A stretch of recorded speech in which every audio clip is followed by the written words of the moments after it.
But as you start to get to know someone, you kind of chip away at that. They reveal themselves to you. So I think it's very important that, don't judge a book by its cover, kids. Did you just come up with that? I did come up with that phrase. No one's ever said that before. It's pretty good. Pretty good. I've been working on it for a while. Don't judge a book by... Don't judge... Unless it's Catcher in the Rye, because that's a really good cover. Great cover. Great cover and Catcher in the Rye. Great book. So if you judge by its cover, you're right on the money. Yep. Thank you.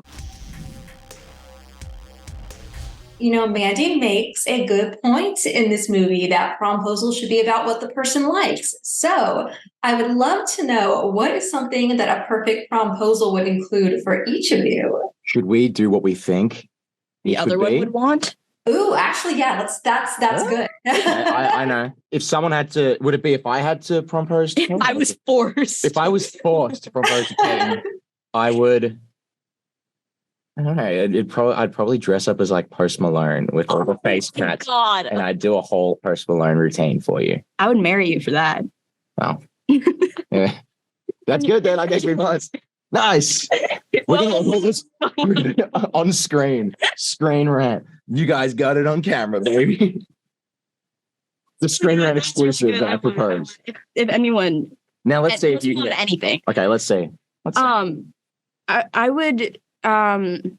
I would get Robert Pattinson to come. Okay, she's got and I would be dressed up as Batman. Oh my god! You would be dressed up. Can you tell I'm blushing, or is the makeup? Twilight. Is the makeup so they're both there. Edward from Twilight and the Batman are both there, and that would be pretty great. And we would ask you to prom with us. Then I'd go with Robert Pattinson. Yeah. I would drive the car. The Batmobile. Oh, yes. Okay, done. All right. We know each other very well, actually. Can we arrange that, please? That's really cool.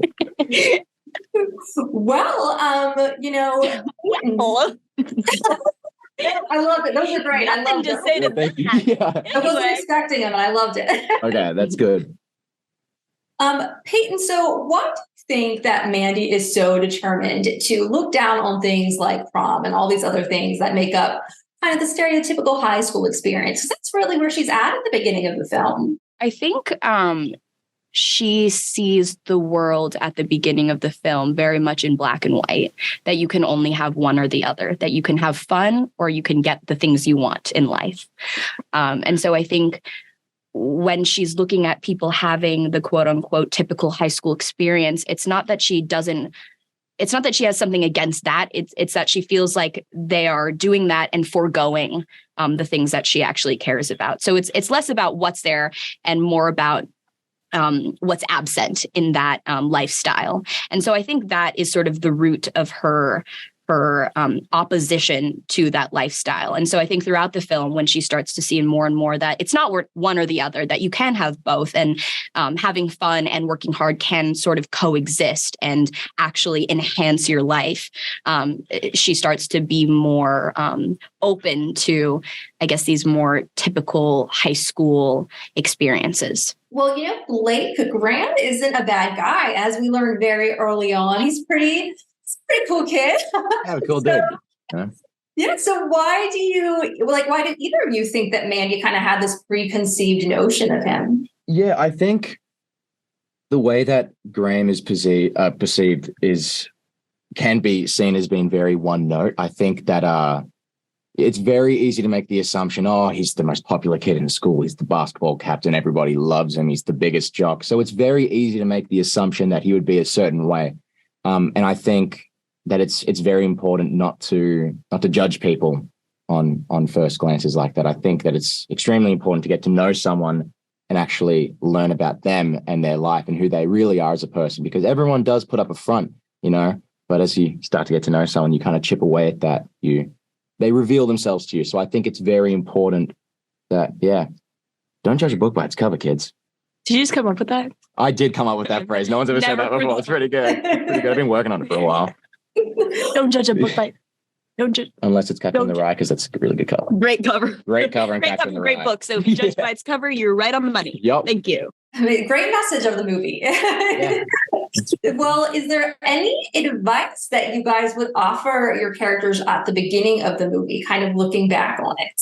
Yeah. I mean, I think it's sort of what I was saying before, that like, just relax, take a breath, life is short and you have to enjoy all the little things. The big things are great and it's great to work hard towards those big things, but slowing down to appreciate the day-to-day happy, joyous people and things that happen, I think is so important. And so I would tell Mandy to incorporate a little bit more of that in her life, appreciation for the small things, for the little moments, for the relationships she has with people, because that's really what matters at the end of the day. And all the other stuff will come too. So that's what I would say.